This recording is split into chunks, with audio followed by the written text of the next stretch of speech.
오늘 우리에게 주시는 하나님의 말씀은 사도행전 6장 1절에서 7절까지의 말씀입니다. 사도행전 6장 1절에서 7절까지의 말씀입니다. 제가 가진 성경책 신약성경 195쪽에 있습니다. 봉독하겠습니다.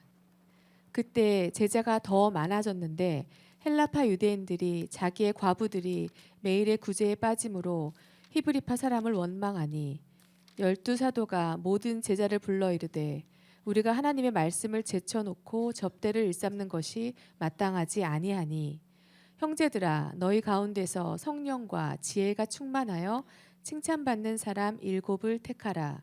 우리가 이 일을 그들에게 맡기고 우리는 오로지 기도하는 일과 말씀 사역에 힘쓰리라 하니 온 무리가 이 말을 기뻐하여 믿음과 성령이 충만한 사람 스데반과 또 빌립과 브로고로와 니가노르와 디몬과 바메나와 유대교에 입교했던 안디옥 사람 니골레를 택하여 사도들 앞에 세우니 사도들이 기도하고 그들에게 안수하니라. 하나님의 말씀이 점점 왕성하여 예루살렘에 있는 제자의 수가 더 심히 많아지고 허다한 제사장의 무리도 이 도에 복종하니라. 아멘. 아멘. 할렐루야. 우리 옆 사람과 인사합니다. 추운 날씨에 오시느라고 고생하셨습니다. 네, 다시 한번 인사합니다. 감기 걸리지 맙시다. 네, 좀 남 잘 되는 일도 축복도 좀 하고 그러세요. 네. 나은이가 휴가 왔어요? 일본에서 고생하고 있는데 겨울철에 이렇게 휴가도 있네요, 그죠? 애김쌤 부럽죠? 예, 부러울 것 같습니다, 애김쌤. 예, 법원도 2주간 휴가가 있다고 하죠, 법원도. 그래서 연말에 날씨도 춥고 또 한 해를 또 보내면서 여러 가지 마음도 들 것이고 또 2025년을 기다려야 되는 우리의 삶도 그렇게 넉넉지는 않지만 우리 안에 믿음이 있고 우리 하나님이 함께 하심으로 여러분의 평안이 복이 되시길 주님으로 축원합니다. 평안하면 복을 받습니다. 왜냐하면 평안은 아무나 받는 게 아니고 하나님이 함께 하심으로 안전하다. 샬롬. 그 믿음인 거죠. 아프기도 하고 고민도 있고 갈등도 있지만 우리가 하나님의 사람으로 살아감으로 평안하다면 하나님은 반드시 우리에게 그 평안에 합당한 복을 주십니다. 할렐루야. 오늘도 말씀을 통해서 여러분의 삶에 억누르고 있던 많은 억눌림들이 그리고 또 우리를 넘어뜨려 우리를 들었다 놨다는 사단의 역사들이 떠나가는 생명의 길이 발견되길 주님으로 축원합니다. 말씀의 제목을 함께 읽습니다. 시작. 말씀과 기도가 아니면 부흥할 수도 부흥에서도 안 됩니다. 아마 제 평생에 가진 기도 제목일 것 같아요. 그리고 사실은 우리 한국 교회뿐만 아니고 우리 성도들의 삶도 꼭 이래야 됩니다. 교회가 잘 되고 부흥하는 일도 말씀 안에서 기도 안에서 잘 돼야지요. 그렇지 않습니까? 말씀과 기도가 아닌 것으로 잘 되는 교회들이 이 세상에 너무 많아서 교회는 커질지 모르지만 하나님의 영광은 가리고 있는 거죠. 또 성도들 가운데도 마찬가지입니다. 말씀과 기도로 그가 복을 받아야 되는데 말씀과 기도가 아니어도 우리가 보는 육신적인 복을 받으니까 우리가 가끔은 우리의 삶에 무엇이 소중한지를 잃고 살 때가 많이 있지 않습니까? 그래서 말씀의 제목을 다시 한번 읽습니다. 시작. 말씀과 기도가 아니면 부흥할 수도 부흥에서도 안 됩니다. 말씀과 기도가 아니고서 하나님은 그것을 부흥이라고 부른 적이 없다라는 거예요. 성경은. 아드 폰테스라는 단어가 있습니다. 이게 라틴어인데요. 이게 개혁주의자들이 그 표어처럼 늘 외치는 용어예요. 따라서 합니다. 아드 폰테스. 이게 아드라는 말은 향하다. 폰테스란 말은 원천이라는 말이에요. 그러니까 우리 한글로 얘기하면 그렇다는 거예요. 이 말은 원천으로 돌아가라, 샘으로 돌아가라, 또는 살기 위해서는 근원으로 찾아가라, 이런 말이에요. 이런 말을 조금 더 고풍스럽게 우리 그 한국 개혁주의 교회에서 사용하는데 바로 본질로 돌아가라. 이 말이 아드 폰테스라는 단어예요. 그래서 여러분이 검색을 해보면 아드 폰테스라는 단어는 뭐 수없이 재창을 하고 수없는 설교가 등장을 할 정도로 개혁주의에서 가장 중요하게 생각하는 것이란 얘기입니다. 이 말은 교회가 어떤 곳이고 우리 성도들이 붙들어야 할 신앙의 본질이 무엇인가를 찾아서 돌아가야 된다라는 외침인 것입니다. 오늘 사도행전의 예루살렘 교회를 모델로 우리 교회에 주신 하나님의 말씀이 있습니다. 예루살렘 교회가 우리의 가십거리나 흥미거리로 기록된 게 아니고 예루살렘 교회가 기록된 건 바로 이 시대에 우리와 교회와 성도들의 신앙이 어떠해야 되는지를 나타내기 위해서 기록된 하나님의 말씀이라는 것입니다. 오늘 본문은 우리가 전에 이 본문을 가지고 교회 안에 있었던 많은 갈등과 문제가 있었지만 사도들의 그 대처와 그 다음에 세워진 집사들의 면모를 보니 헬라파 유대인들로서 결국에는 이 헬라파 유대인들 때문에 세계 복음화의 일이 일어났다라는 관점에서 여러분에게 말씀을 전했었습니다. 기독교의 부흥과 핍박이 가져온 무게를 감당하던 예루살렘 교회가 그들을 살피는 일로 헬라파 유대인과 유대파 유대인들의 갈등이 생겨났고 예루살렘께 모인 많은 성도들을 살피던 제자들은 자신들의 사역과 소통의 한계를 느끼고 그들을 소통하고 이끌어갈 7집사 헬라파 유대인 집사들을 세우는 과정을 다룬 말씀이죠. 오늘 본문은 교회를 세워가시는 성삼위 하나님의 강한 역사와 의지가 담겨져 있는 굉장히 초대교회의 교회를 세워가는 하나님의 의지가 강렬히 나타난 말씀입니다. 그래서 우리는 이 상황들을 묵상한 적이 있기 때문에 우리가 깨달아 볼 것이 있었죠. 첫째는 헬라파 유대인과 유대파 유대인 간에 서로 사랑함에 대한 요구가 성경에 기록되어 있습니다. 갈등과 문제와 다툼과 섭섭함과 억울함과 속상함을 교회는 이겨내야 된다. 기억나시죠? 두 번째로는 제자들이 세운 집사들은 헬라파 유대인들로 이들이 교회의 복음을 증거하고 온 세상의 복음을 증거하는 교회의 모토가 되었다.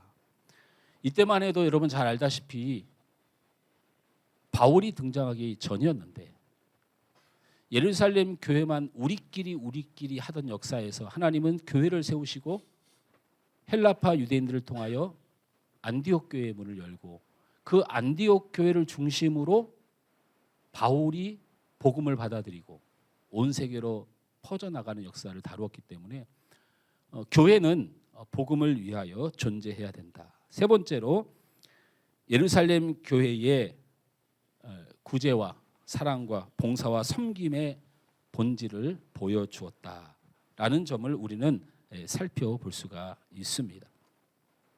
그래서 지난 3주간 동안 이 모토를 가지고 계속 설교를 해왔던 거예요. 예루살렘 교회를 세우신 하나님께서 이 시대에 하나님이 원하시는 교회를 세우기 위하여 세우는 세 가지 모토를 그래서 잡았던 거예요. 첫째 시간 기억하시나요?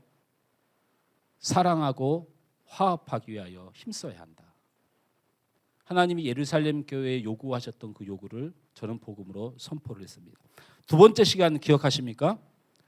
세상 가운데 복음을 전하는 교회가 되어야 한다. 지난주는 기억하시겠죠?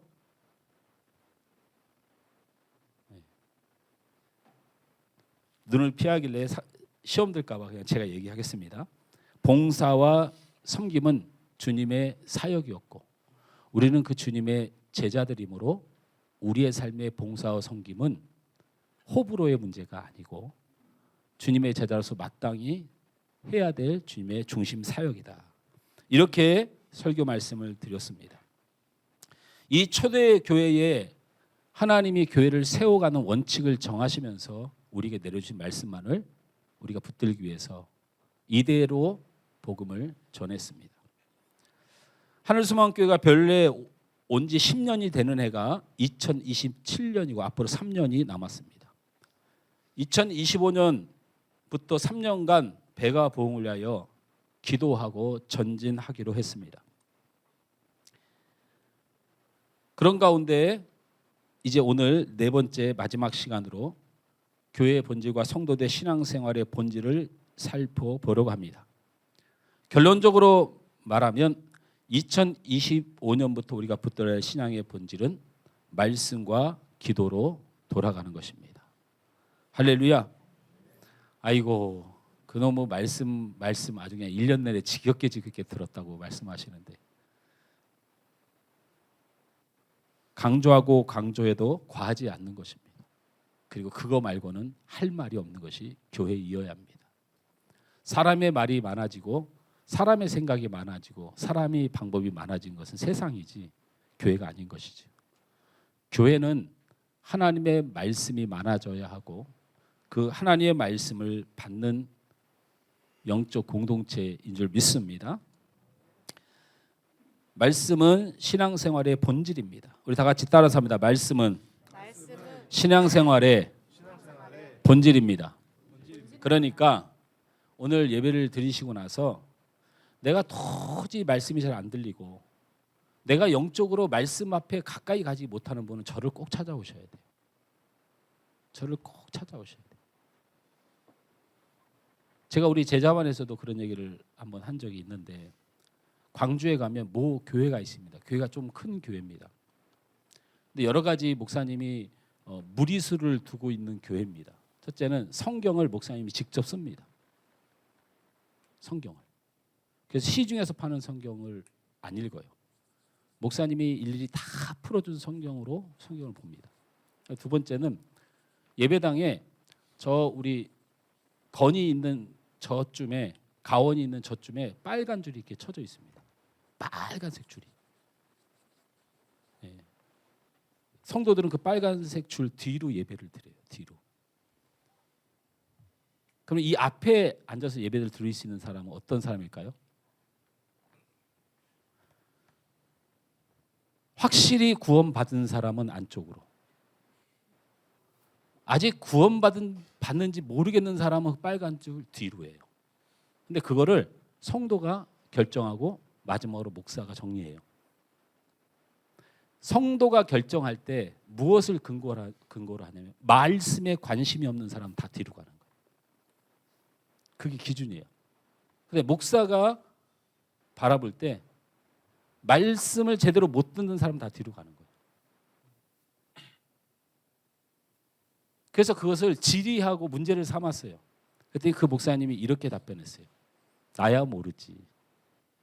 나야 모르지. 그런데 하나님의 말씀을 안 듣겠다는 사람을 내가 구원받았다고 해줄 수는 없잖아. 그렇게 답변하셨고 왜 성경을 본인이 쓰세요? 그랬더니 출판사나 쓰나 내가 쓰나 잘못 쓰지만 않으면 되는 거 아니야? 이렇게 얘기를 해요. 그러면 이단입니다. 교회는요. 어떤 사람의 기준을 우리가 정하는 것이 아니고 누구든지 주를 향하여 올 수가 있고요. 제자들이 3년 동안 예수님이 가르쳐도 뭔 소리인지 못 알아들었어요. 그럼에도 불구하고 제자들은 주님이 가장 사랑하는 자들이었고 그들은 결국 복음의 큰 열매를 맺는 사람들이었어요. 하지만 한 가지 배울 게 있죠. 고민은 해봐야 되는 거예요. 고민은 해봐야죠. 왜냐하면 믿었던 자들이 지옥 가는 경우도 많으니까. 그래서 고민을 해보자는 거예요. 제가 우리 성도들이 하나님의 부르심 앞에 하나님의 사람으로서 온전히 구원받는 거 말고 제가 우리 성도들에게 뭘 더 바라야 되는지 모르겠지만 혹시 건강하고 돈도 잘 벌고 가정도 화목했으면 좋겠지만 구원받지 못한 성도가 된다면 목회자로서의 가장 큰 하나님 앞에 잘못이라고 생각한다면 좀 과하더라도 여러분이 꼭 드리고 싶은 말씀은 하나님의 말씀이 들려지시길 주여 축원합니다. 본문은 이렇게 시작을 하죠. 1절에 그때의 제자가 더 많아졌는데라는 말씀이 있어요. 그때가 언제입니까? 이 앞장에 보면 사람들이 공회가 예루살렘 교회를 핍박하는 내용이 나와요. 그 내용은 왜 이렇게 일어났냐면 오순절 성령 강림 사건 이후에 사도들은 예수님의 십자가의 죽으심과 부활에 대하여 예루살렘 성전 안에까지 들어가서 복음을 전하게 되었어요. 이것을 보던 유대 종교 지도자들이 사도들을 잡아다가 이렇게 말하죠. 예수의 이름을 말하지도 말고 가르치지도 말라라고 엄포를 놓습니다. 그런데 사도들이 그 협박에 조금도 굴하지 않지요. 사도들이 뭐라고 말합니까? 너희가 나무에 달아 죽인 예수를 우리 조상의 하나님이 살리시고 이스라엘에게 회개함과 제사함을 주시려고 그를 오른손으로 높이사 임금과 구주로 삼으셨느니라 라고 담대하게 선포합니다. 이 일로 사도들은 유대 종교 지도자들의 충고를 듣는 자리에서 멈춰지지 않고 사내들이 공회에 끌려가서 채찍을 맞고 능욕을 당합니다. 그러나 성경은 그런 채찍과 능욕 가운데 예수를 위하여 받는 고난을 더 기뻐하며 그들이 이렇게 외쳤다고 성경은 기록합니다. 그들이 날마다 성전에 있든지 집에 있든지 예수는 그리스도라 가르치기와 전도하기를 그치지 아니하니라. 아멘. 이러한 일로 인해서 오늘 본문의 시작은 믿는 이들이 더 많아졌다고 말씀하신 겁니다. 성령 강림이 있은 후에 제자들이 복음을 전했는데 하룻밤에 3,000명이 회개하고 세례를 받는 역사가 일어났죠. 그 후에 베드로가 솔로몬의 행각에서 말씀을 전할 때에 5,000명의 장정들이 예수를 믿었다고 했으니 추산 2만 명의 성도들이 예수를 믿게 되는 역사가 일어났죠. 예루살렘 교회가 하룻밤 사이에 3,000명, 5,000명, 8,000명으로 폭발적인 부흥을 합니다. 예루살렘 교회가 성장했기 때문에 그 많은 사람들이 각양각색의 문제들이 당연히 생겨나겠죠. 그래서 사도들은 말씀의 사역보다는 성도를 관리하는 일에 집중하게 되었고, 그것도 성경을 자세히 보면 재미난 말씀이 하나가 있어요. 참 사도들이 예민했던 것 같아요. 여러분 신앙생활에 좀 예민한 사람들이 대부분 리더자들이에요. 리더자들. 왜 예민하냐면 헬라파 유대인들이 어쨌든 자신들의 과부들이 제대로 대접을 못 받는 것을 보고 원망했다고 기록되어 있잖아요. 그 일로 인해서 제자들이 모든 사역을 내려놓고 그리고 7지사를 세운 사건이거든요. 근데 사실은 그 원망하다라는 원어를 보니까 공기모스라는 단어인데 아무도 모르게 말하다. 그러니까 우리가 잘못 알고 있는 게 뭐냐면 헬라파 유대인들이 섭섭해가지고 교회가 난리가 난 것으로. 근데 전혀 그렇지 않아요. 아무도 듣지 못하는 소리로 읊조리다. 공기모스, 원망하다. 그냥 넘어갈 수도 있는 문제였는데 사도들이 굉장히 예민했던 것 같아요. 그 예민한 건 저를 좀 닮은 것 같죠? 예. 신앙생활에 있어서 좀 예민하시길 주님으로 축원합니다. 좀 예민해야 돼요. 교회를 사랑하고 봉사를 하다 보면 참 예민해집니다. 예민한 사람에게는 많은 문제점도 보이고 답답한 것도 보이고, 그래서 이게 예민한 사람들이 리더십의 시작이에요. 나는 예민하지 않다. 열심히 봉사만 하시기 바랍니다. 내가 좀 예민하다. 그러면 나와오세요. 보이는 거, 들리는 거, 안 되는 거, 저게 왜 안 되지? 라고 생각하고 일어나세요. 그게 리더자의 모습이거든요. 근데 문제는 참된 리더자는 예민해서만은 안 되죠. 그 예민한 부분이 그리스도의 영광과 교회의 덕과 성령의 감동으로 이끌어 가서 마무리할 수 있는 흔들림 없는 사역을 갖춰야 참된 리더자가 되죠. 어쨌든 주님을 사랑하고 교회를 사랑하는 제자들이 사람이 많아지므로 그들을 섬기고 봉사해 보지만 교회는 더 큰 혼란 가운데 갈등 가운데 처해지게 됩니다. 그때 그들이 깨달은 것이 있어요. 무엇을 깨달았을까요? 말씀으로 부응해 놓고 그들이 뭘 한 게 있어요? 예루살렘 교회가 한 일이 뭐가 있어요? 아무것도 한 일이 없죠. 부응을 어떻게 했어요? 하나님의 말씀을 선포함으로 그 말씀에 감동된 자들이 모여서 부응이라는 걸 이루었는데 막상 사람들이 많아지니 뭐를 버렸어요? 말씀을 버릴 수밖에 없어요. 맨날 쌈박질나고 이게 좋다 저게 좋다 이 갈등 저 갈등 사도들이 쫓아다니다 보니까 말씀으로 부응했는데 말씀이 없어서 망하게 된 두려움을 갖게 된 거예요. 그래서 그들이 사도행전 6장 4절에 결단한 거죠. 뭐라고 결단했을까요? 다 같이 읽습니다. 시작. 우리는 오로지 기도하는 일과 말씀 사역에 힘쓰리라 하니라고 했어요. 말씀을 놓치면 안 되겠다라고 했어요. 목마름이 생기면 샘을 찾아가듯이 아드 폰테스 우리가 부응된 그 원천이 무엇이었느냐를 찾아가야 된다고 외친 거예요. 라틴어로 아드 폰테스. 우리가 뭔가를 착각하고 있다. 그 샘은 바로 말씀이고 기도이고 그 근본이 말씀과 기도였습니다. 아무리 강조해도 지나치지가 않죠. 여러분 우리의 존재가 하나님의 말씀인 줄 믿으시기 전에 축원합니다. 하나님은 우리를 지으실 때 하나님의 형상대로 지으셨습니다. 여러분 하나님의 형상이라는 게 뭡니까? 하나님의 형상대로 지음을 입었는데 어떻게 해요? 하나님이 저처럼 생겼다는 얘기입니까? 다음 세대 가오나? 어떻게 생각해? 하나님이 나처럼 생겼으면 좀 잘생긴 것 편에 속하니? 너 왜 그런 눈빛이고 대답 빨리 안 해? 너 눈빛 그러고 대답 빨리 안 하면 많은 사람들이 오해를 해. 우리는 하나님의 형상대로 지음을 입었다고 하면서 그게 무슨 뜻인지 모르고 우리의 존재를 모르는 거예요. 하나님이 어떻게 생기셨길래 형상대로 지었을까요? 형상이란 하나님이 우리에게 드러낸 대로 지어졌다라는 뜻이에요. 하나님 우리에게 드러낸 게 뭐예요? 말씀이에요. 하나님은 우리에게 모습을 드러낸 적이 없어요. 그래서 성경은 하나님은 그림자도 없고 모습도 없는 분이라고 말해서 딱 하나님의 형상이 있어요. 그게 뭐예요? 하나님의 말씀입니다. 그러니까 우리는 말씀으로 지음을 받은 거고 우리의 존재 자체가 하나님의 말씀입니다. 그래서 동물에게나 어떠한 피조물에게도 하나님의 말씀을 이해하거나 따르도록 지었질 않았어요.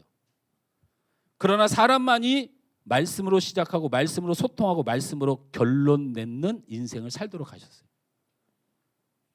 소는 소같이 지으셨죠? 양은 양같이 지으셨습니다.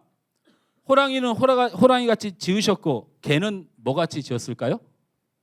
욕을 하시면 안 됩니다. 소는 소같이 지었고 양은 양같이 지었고 호랑이는 호랑이같이 지었고 개는 하여튼 그렇게 지으셨습니다.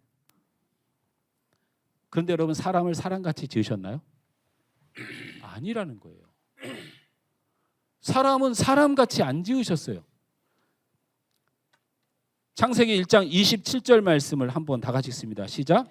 하나님이 자기 형상 곧 하나님의 형상대로 사람을 창조하시되 남자와 여자를 창조하시고 하나님의 말씀으로 사람은 사람같이 지으신 것이 아니고 하나님의 형상대로 사람을 가장 존귀한 하나님의 말씀으로 지으셨다는 겁니다. 고백합니다. 나는 하나님의 말씀으로 지어진 사람이다. 할렐루야. 그런 존귀한 사람들이라는 것이 우리의 존재입니다. 살아가는 동안 가장 존귀한 길을 또 우리에게 내어주셨습니다. 창세기 2장 16절에서 17절 말씀을 다 같이 읽습니다. 시작. 여호와 하나님이 그 사람에게 명하여 이르시되 동산 각종 나무 열매는 네가 임의로 먹되 선악을 알게 하는 나무 열매는 먹지 말라. 내가 먹는 날에는 반드시 죽으리라 하시니라. 이 말씀은 누가 봐도 선악과 나무를 따먹으면 죽고 안 따먹으면 산다는 말씀이 아니고 바로 우리 말씀으로 창조된 우리는, 화면을 저를 돌려주세요. 오래 볼 필요 없어요. 저를 창조된 우리가 살아가는 방식이 뭐냐면 하나님의 말씀을 들으면 살고 하나님의 말씀을 듣지 않으면 죽는 존재가 우리 인간의 창조 역사라는 걸 성경이 드러낸 거예요. 할렐루야. 그래서 하나님의 말씀을 안 들은 아담과 하와에게 네가 정령 죽으리라 해서 우리에게 사망이 왔다는 거예요. 우리에게 사망이 온 이유는 하나님의 말씀을 따르지 않은 것으로 사망이 온 거예요. 창조도 하나님의 말씀의 근원이고 우리의 사망도 하나님의 말씀으로 결정되는 존재가 바로 우리라는 겁니다. 그래서 아모스 선지자는 이스라엘 백성들이 많은 열방 가운데서 쫓기고 죽어가는 가운데 사람들이 말했어요. 왜 이렇게 우리는 군사력이 약하냐? 왜 이렇게 우리는 힘이 없냐? 우리는 무슨 잘못을 해서 그러냐? 막 따져들었어요. 그러자 하나님이 아모스 선지자에게 응답했어요. 뭐라고 응답했습니까? 같이 읽습니다. 아모스 8장 11절에서 13절 시작. 주 여호와의 여호와의 말씀이니라. 말씀이니라. 보라 날이 이를지라. 내가 기근을 땅에 보내리니 양식이 없어 주림이 아니며 물이 없어 가람이 아니요 여호와의 말씀을 듣지 못한 기갈이라. 사람이 이 바다에서 저 바다까지 북쪽에서 동쪽까지 비틀거리며 여호와의 말씀을 구하려고 돌아다녀도 얻지 못하리니 그날의 아름다운 처녀와 젊은 남자가 다 갈아여 쓰러지리라. 아멘. 너희들이 이렇게 어려움을 당하는 것을 너희들 생각하기는 돈을 못 벌어서라도 생각하고 능력이 없어서라고도 생각하고 질병 때문이라도 생각하지만 너희에겐 하나님의 말씀의 기갈 때문이다.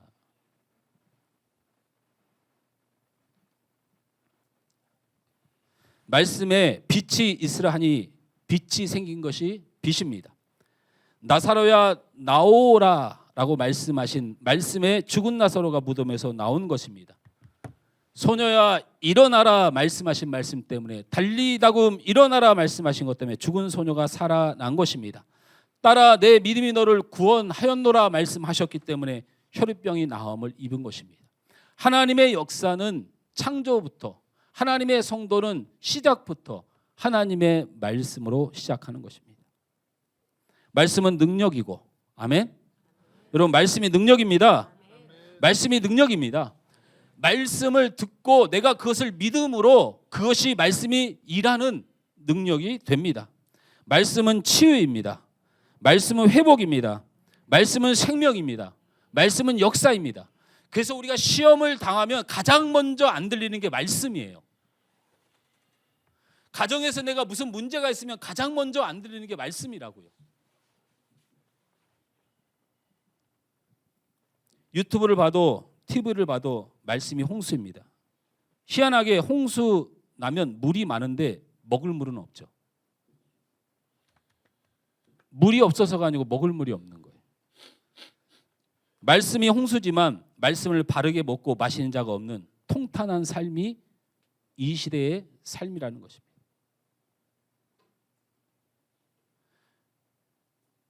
제가 우리 청년부하고 성경부 교재를 골랐던 이야기를 잠깐 말씀드린 적이 있어요. 한 2번 정도 우리 청년부 리더자들하고 생명의 말씀사에 2번 정도 가서 청년들이 말씀으로 훈련받기 위해서 어떤 교재가 좋을까를 찾는데 교재가 없어요. 교재가 없어서 제가 잘못한 거죠. 제 잘못을 얘기하는 거예요. 교재가 없어서 우리나라에서 가장 인기 많은 3대 목사님 중에 탑 1이라고 생각하는 목사님의 성경 공부 교재를 무조건 선택했어요. 그냥 유명하니까. 제가 여기서 말하면 명예훼손으로 걸리겠죠? 무조건 선택했어요. 그래서 청년들에게 그걸 샀어요. 교재 공부를 하는데 너무 엉망진창이에요. 제가 느끼는 게 아니에요. 우리 청년부 리더들이 이거 왜 이러지? 전화를 했어요. 제가 이거 어떻게 됩니까? 이렇게 유명한 목사님이 우리나라에서 넘버 1, 2가 되는 목사님의 성경 공부 교재가 이게 뭡니까? 그랬더니 목사님 사실은 성경 이게 생명의 말씀이다 직접 저한테 얘기를 한 거예요. 성경 공부 교재가 요즘 안 나옵니다. 왜냐하면 요즘 누가 성경 공부를 합니까? 안 팔립니다. 안 나온대요. 그러면 이 교재는 뭡니까? 그랬더니 이거는 어느 기획사에서 그냥 목사님 설교를 짜집기 위해서 왜 저도 지금 설교를 4주째 주제를 가지고 하고 있는 거잖아요. 이렇게 해서 편집을 한 거라는 거예요. 그래서 이 오류를 목사님에게 물을 수는 없대. 그 정도로 엉망이에요. 그래서 다시 찾아가서 그래도 복음적인 것을 찾아야겠다고 또 우리 청년들과 같이 찾아가서 열심히 찾았어요. 없어요. 없는데 한 20, 30권 남은 30년 전, 20년 전 성경공 교재가 있어요. 그래서 제가 이거밖에 없습니까? 이것도 한 30여 권밖에 안 남았습니다. 목사님, 이것도 사업체인데 아무도 안 삽니다. 성경공부 교재를. 요즘 청년들 성경공부 안 해요.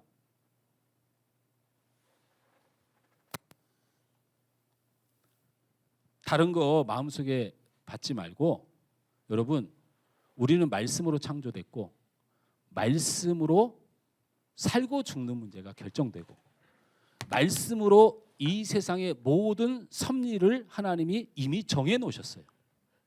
거기서 우리는 바둥바둥해도 못 벗어납니다. 벗어날 수 있으면 제가 그 길을 드리지요. 돈을 많이 벌으면 평생 행복할 것 같으면 돈 종교를 만들죠. 제가 여러분을 사랑하는데 건강해서 영원히 살 수 있다면 제가 그런 종교를 만들죠. 하나님의 말씀이 우리의 생명입니다. 하나님의 말씀이 능력입니다. 말씀을 날마다 잘 들으시길 바랍니다. 그리고 그 말씀을 들리는 분들은 꼭 감사하세요. 감사하시라고. 큐티를 통해서 읽고 바르게 연구하고 깨닫고 결단하고 적용해서 하나님의 말씀으로 부흥하는 우리 교회가 되었으면 좋겠습니다. 할렐루야. 옆 사람에게 축복합니다. 말씀 잘 들읍시다. 다시 한번 말하면 졸지 말고 말씀 들어. 제가 지금 고개 숙이고 물어보는 거예요. 깜짝 놀라는 사람이 있을까 봐. 생명의 길이기 때문에. 두 번째 따라합니다. 기도는 신앙생활의 본질입니다.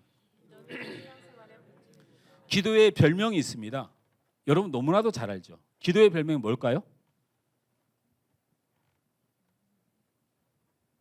그렇죠. 우리가 호흡이라고 얘기합니다. 영혼의 호흡이라는 별명을 가지고 있습니다. 사람이 육신이 살려면 반드시 숨을 쉬어야 되죠. 사람은 평균적으로 1, 2분 정도 숨을 안 쉬고도 살 수가 있습니다. 잘 훈련된 사람은 3분에서 4분도 숨을 멈출 수가 있다고 합니다. 최고 기록이 7분이라고 하네요. 7분 동안 숨을 안 쉬고 그 7분 동안 숨을 안 쉬고 그 기록을 작성했던 사람 제가 찾아보려도 이 사람이 이미 죽었을 것 같습니다. 그 이상 숨을 쉬지 않으면 우리는 반드시 죽습니다. 우리 영혼도 이와 같습니다. 우리의 영혼이 기도하지 않으면 결국 죽게 됩니다. 문제 때문에 죽는다고 생각하는 거 여러분의 기준이고 세상 사람의 삶이에요. 속상해서 죽겠네, 안 돼서 죽겠네. 기도하면 죽은 사람이 없어요, 성경에. 기도하면 그 문제가 거절당한 적이 없어요. 하다못해 기도함으로 하나님이 정하신 뜻까지 돌이키는 일까지 성경은 기록해요. 성경은 우리의 생명의 길은 기도라고 말해요. 이해합니다. 마음의 고민이 있겠죠. 가정의 어려움이 있겠죠. 내 삶의 고민이 있겠죠. 안다니까요. 그러나 기도하지 않으면 다 망가지는 거예요. 여러분 우리가 기도를 영혼의 호흡이라고 하는 이유가 뭐냐면 우리가 내뱉을 때 뭐를 내뱉어요? 아니 우리가 내뱉을 때 우리 몸에 필요 없는 게 하나 있죠. 예, 이산화탄소는 우리 몸에 만약에 우리 몸에서 이산화탄소가 안 나가잖아요, 밖으로. 그 우리는 그냥 바로 죽습니다. 이산화탄소를, 불필요한 이산화탄소를 소돔같이 우리를 채우고 있는 우리의 죄와 탄식과 염려를 쏟아내고 하나님께서 우리의 생명을 살려주시려고 하는 하나님의 은혜와 산소 같은 그 영양분을 받아들여야 사는 존재. 제가 그냥 말하는 게 아니고 여러분, 다윗이 밧세바를 번하고 회개했을까요? 안 했을까요? 예? 아니, 이게 어려운 문제입니까? 다윗이 밧세바를 자기의 가장 충성스러운 신하의 아내를 범했다니까요. 그리고 회개했을까요? 안 했을까요? 봐요. 점점 말씀이 귀가 열리잖아요. 열심히 하니까. 회개했지요. 근데 바로 안 했어요. 자그만치 참 뻔뻔해. 여러분, 제가 무슨 잘못을 해도 1년 동안 저한테 뭐라고 하면 안 됩니다. 다윗도 그랬으니까. 저는 진짜 안 돼요, 여러분. 그러면 제가 따질 거예요. 왜 다윗은 그냥 뒀냐고. 다윗은 그 뻔뻔스러운 얼굴로 신하가 죽어가지고 통곡이 되고 백성들과 그 장교들, 군인들이 그 원망의 눈으로 바라보고 그 여인이 처참한 상황에 있는데도 1년 동안을 뻔뻔스럽게 있었어요. 회개하지 않고. 그리고 나서 다윗이 고백한 게 하나가 있어요. 그게 시편 32편에 나오거든요. 제가 읽어드릴게요. 내가 입을 열지 아니할 때에 종일 신음함으로 내 뼈가 쇠하였도다. 주의 손이 주야로 나를 누르시오니 내 진액이 빠져서 여름 가뭄에 마름같이 되었나이다. 이 말씀을 나중에 집에서 저 뒤에 읽어는 여기서 통회하며 회개합니다. 기도합니다. 부르짖습니다. 그 후에 일어났던 다윗의 역사를 기록한 게 시편 32편이에요. 저 말씀을 자세히 보면 기도하지 않음으로 죽는 거예요. 말라져 가요. 건강을 잃어요. 신음해요. 그러나 그 흉측한 죄악을 저지르고도 내가 이러다가 진짜 죽겠구나 라고 두려움을 갖고 기도하기 시작할 때 그가 어떻게 말하는지 보세요.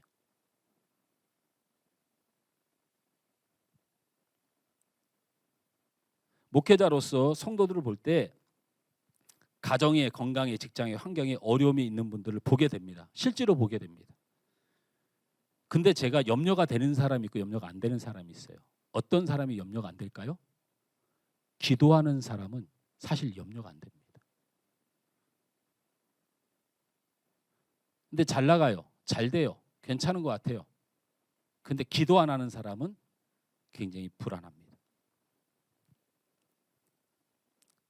근데 이게 기도하지 않는 거, 기도하지 않는 티가 안 나는 게 참 무서워요.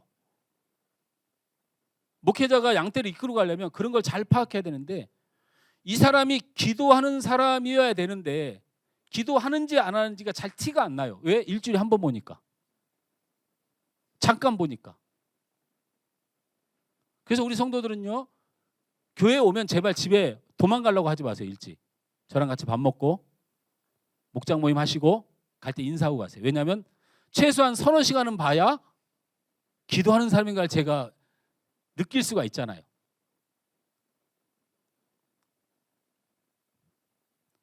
기도하는 사람인가가 티가 안 난 사람의 대표적으로 하나님 앞에 진노함을 받는 사람이 아나니아 삽비라예요. 충성하죠? 봉사하지요? 아유, 베드로가 보기에는 그냥 너무나도 훌륭한 사람 아닙니까? 교회는 티가 안 나요. 근데 하나님 앞에 가니까 어떻게 됐어요? 기도하지 않는 사람은 거룩한 교회는 숨겨지지 않습니다.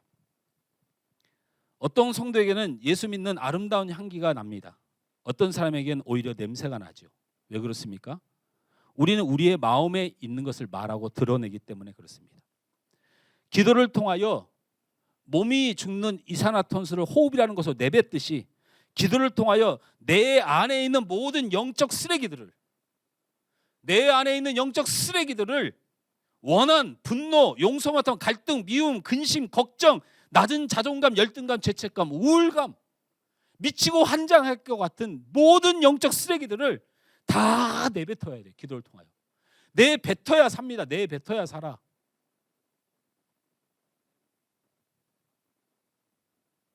제가 꼴보기 싫거든 저한테 와서 따지지 말고 기도로 내뱉으세요. 왜 자꾸 저를 괴롭히세요? 제가 별로 꼴 좋은 사람이 아닌데.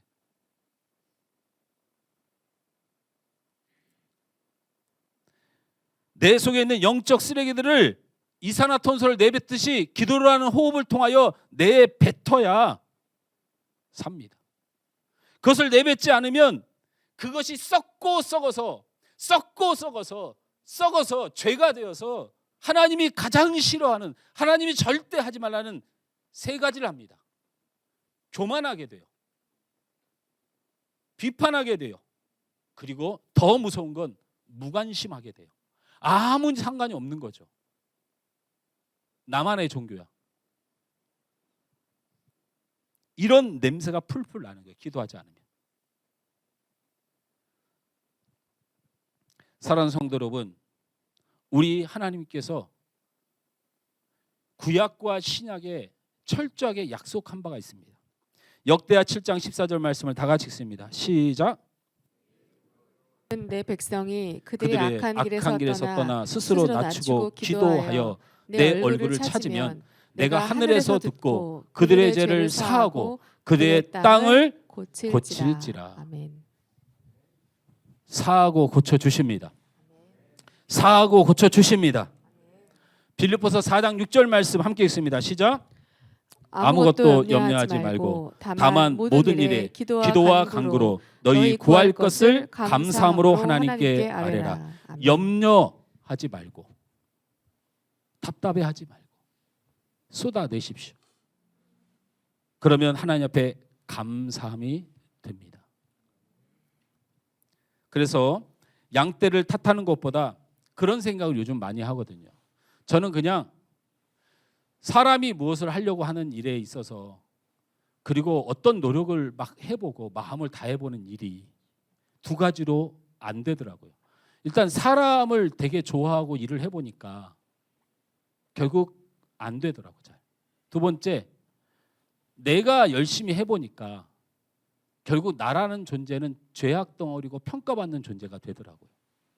결국 목사는 사람을 믿을 것도 아니고 내가 능력을 발휘하는 것도 아니라는 것을 많이 깨달고 이곳에 와서 시작이 말씀을 가르치자. 계속 그렇게 잠잠히 시작한 거죠. 그리고 기도를 하자. 그래서 저희 사모하고 부부싸움을 할 일이 없는데 우리 사모가 기도를 짧게 하거나 적게 하면 제가 막 야단을 칩니다. 제가 잘했나요? 못했나요? 생각해보니까 여러분 생각엔 그럴 수도 있겠네요. 아니 목사님이 기도를 많이 하셔야죠. 왜 목사님은 기도도 얼마 안 하고 사모님 기도 안 한다고 야단치세요? 그러니까요. 기도 안 하는 사람 야단이나 치고 삽시다. 자, 기도 잘 안 하는 사람 따라서 합니다. 나는 기도를 잘 못하니 기도 안 하는 사람 야단이라도 치고 삽시다. 그러다 보면 언제 보면 지도 기도하게 되겠지. 그런 마음으로 마라나타 기도에 부탁을 한 거예요. 제가. 은사라는 게 있지 않습니까? 저는 방언을 못합니다. 기도를 하고 싶은 사람들, 그다음에 제가 보니까 기도의 아름다움이 있는 사람들에게 제가 부탁을 한 거지. 저한테 마라나타 기도로 나와서 기도해달라고 부탁받은 사람 얼마나 있습니까? 없습니다. 그냥 제 생각에 이분들은 기도하는 사람들이구나 하는 분한테 부탁을 한 거죠. 이 말은 무슨 말을 하려고 하는 거냐면 예배를 통하여 여러분이 말씀을 접할 기회가 생기잖아요. 기도도 이 3년 동안 지금 무엇을 준비하고 2025년 다음 주에 우리 사업 설명회 이상하네. 사업 보고 우리 사역자들이 우리가 함께 고민하면서 별건 하나도 없어요. 여러분 어쨌든 타교회를 다녔던 분들은 다 했던 것일 수 있지만 그래도 무슨 생각을 했냐면 기도 안 하는 양떼들을 탓하는 건 의미가 없다. 기도하는 시스템을 만드는 것이 매우 중요하다라고 생각을 하게 됐습니다.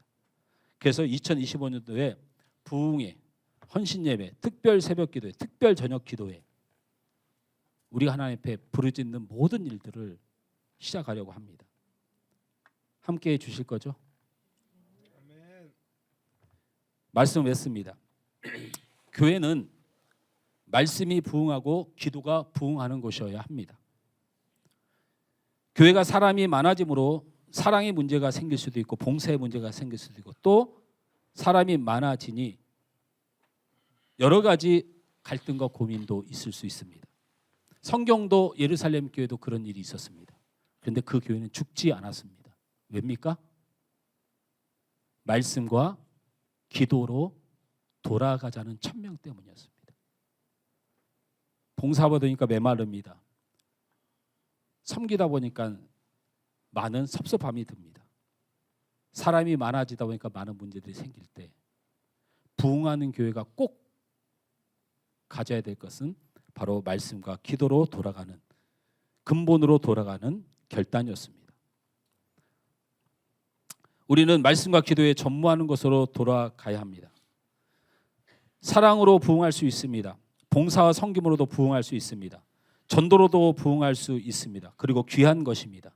그러나 그곳에 말씀과 기도의 부흥이 없으면 부흥해서도 안 되고 부흥을 원해서도 안 됩니다. 우리가 무슨 부흥을 원하나요?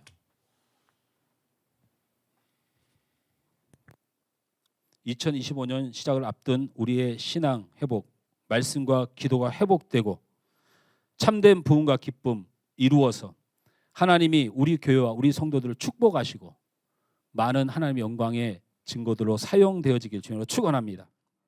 우리 찬양